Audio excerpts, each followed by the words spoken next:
Hello guys, in today's video I will be showing you how to fix Pinterest comments not showing problem. So the answer is easy, just go to the settings and then scroll down to the apps section. And then go to the search and search Pinterest. And then go to the search. And here you will find this clear cache option, click on it. Now you can go check it if it worked, and if it didn't you can try to restart your phone or turn the Wi-Fi off and on, or the Bluetooth or the airplane mode. Also you can try to clear data, but be careful. If you clear data, all this application's data will be deleted.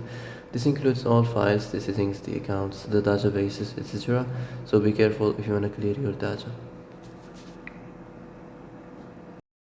And that's it for today's video. I hope this is the answer you've been looking for. If you like this video, don't forget to like and subscribe, and see you in the next video. Thanks for watching.